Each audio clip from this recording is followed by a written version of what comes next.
అందరికీ నమస్తే అండి. ఈ రోజు అయితే నేను శారీ పిన్ మీద ఈజీగా మనము డిజైన్ అయితే సింపుల్ గా తయారు చేసుకునే పద్ధతి అనమాట. నేను వచ్చేసి ఒక ప్లెయిన్ శారీ పిన్ అయితే తీసేసుకున్నాను. దీని మీదకి రెయిన్బో కలర్ మనకి స్టోన్ చైన్ అయితే తీసుకున్నాను అనమాట. చాలా అంటే చాలా బాగుంటుంది. చైన్ వచ్చేసి మనకి రెయిన్బో కలర్ లాగా ఉంటుంది అనమాట. చూడండి, మల్టీ కలర్స్ అయితే ఉంటాయి అనమాట.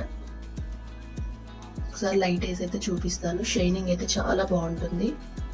మీకు ఇది తయారు చేస్తే చాలా గ్రాండ్ లుక్ అయితే ఉంటుంది అనమాట. ఇప్పుడు దీని మీదకి నేను వచ్చేసి ఈ బ్లూ కలర్ గ్లూ అయితే తీసుకుంటున్నాను. ఫ్యాబ్రిక్ గ్లూ వచ్చేసి తీసుకుంటున్నాను. మీకు దగ్గర నుంచి చూపిస్తున్నాను చూడండి. మనము డైరెక్ట్ గా గ్లూ అప్లై చేసుకోవచ్చు. మనం థ్రెడ్ కూడా ర్యాప్ చేసి మనము స్టోన్ చైన్ అనేది అయితే పెట్టేసుకోవచ్చు. నేనైతే డైరెక్ట్ గానే, మనకి థ్రెడ్ చుట్టడం వల్ల మనకి శారీ పిన్ అయితే వెయిట్ ఉంటుందండి. అందుకనే మనకి లైట్ వెయిట్ గా మనము ఇలా చేసుకుంటే బాగుంటుందని చెప్పేసి నేనైతే ఇలా తయారు చేస్తున్నాను అనమాట. ఇలా అయితే పైకి ఉండేలాగా మనము ఈ స్టోన్ అనేది పైకి ఉండేలాగా చూసుకోవాలి.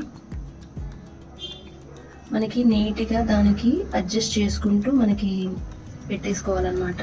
నేను ఇలా నెంబర్ ఆఫ్ థ్రెడ్ ర్యాప్ చేసి కూడా నేను మన ఛానల్లోనైతే నేను శారీ పిన్స్ తయారు చేశానండి. చాలా అంటే చాలా డిజైన్స్, చాలా కలర్స్ అయితే చేశాను. ఒకసారి అయితే నా వీడియో అయితే ఫుల్ వీడియోలో అయితే చెక్ చేయండి.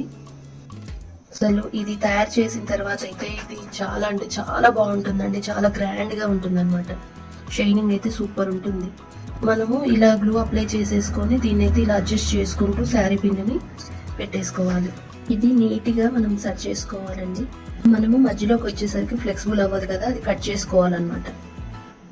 నెక్స్ట్ వచ్చేసి మొత్తం మధ్యలో అంతా గ్లూ పెట్టేసేసుకొని ఒక 2 పీసులుగా కట్ చేసుకొని దాన్ని జాయిన్ చేసుకోవాలి. మధ్యలోనైతే మనము మొత్తం ఫిల్ చేసేయాలి. ఎవరైనా ఈజీగా తయారు చేసుకునే డిజైన్ అండి. 10 నిమిషాల్లో అయిపోతుంది. మనకి థ్రెడ్ ర్యాపింగ్ లేదు కాబట్టి మనకి 10 నిమిషాల్లో అయితే అయిపోతుంది. నాకు మధ్యలో ఇంకొక జాయింట్ అయితే పడుతుంది అనమాట. 3 జాయింట్స్ అయితే చేసుకున్నాను మధ్యలో. మనం దాన్ని నీట్ గా మనం సెట్ చేసుకోవాలి. ఇది మనకి కొంచెం ఆరిన తర్వాత అయితే దీని లుక్ అయితే మనకు అర్థమవుతుంది. గ్లూ కొంచెం ఆరాలి. ఇలా నీట్ గా అయితే ఉంటుందండి. మనకి ఫినిషింగ్ అనేది అయితే నీట్ గా రావాలి, వంకర్ టింకర్ లేకుండా. అప్పుడు పైన ఫినిషింగ్ కూడా మనకి నీట్ గా ఉంటుంది అనమాట. ఏమైనా కొంచెం మీకు జారినట్టుగా ఇలా అనిపిస్తే దాన్ని ఇలా ఫింగర్ తోటి మనం సర్చ్ చేసుకుంటే సరిపోతుంది. ఇలా కొంచెం సర్చ్ చేసుకోవాలి. తడిగా ఉన్నప్పుడే మనం, అంటే మనకు కొంచెం ఆరక ముందే చేసుకోవాలి. డ్రై అయిన తర్వాత అయితే మనకి సర్చ్ చేయడం అయితే కుదరదు అనమాట. మనకి 5 నిమిషాల్లో అయిపోతుందండి. మనకి 10 నిమిషాలు కూడా పట్టదు. అదే థ్రెడ్ ర్యాపింగ్ చేసుకొని చేయటం అంటే మనకి ఇది చేయడానికి ఒక 15 నిమిషాల నుంచి 20 నిమిషాల వరకు పట్టిద్ది అనమాట. ఈజీగా త్వరగా అయిపోవాలి అంటే ఇలా అయితే తయారు చేసుకోవచ్చు. లైట్ వెయిట్ గా ఉంటుంది, చాలా త్వరగా అయిపోతుంది, క్లాసీ లుక్ ఉంటుంది అనమాట. ఈజీ వేలో చూపించాను నేను. మనకి ఇది వచ్చేసి మల్టీ కలర్స్ అనమాట. ఈ వీడియో నచ్చితే లైక్ చేయండి, షేర్ చేయండి, సబ్స్క్రైబ్ చేసుకోవడం మాత్రం మర్చిపోవద్దు. ఎలా ఉంది అనేది అయితే కామెంట్ చేయండి.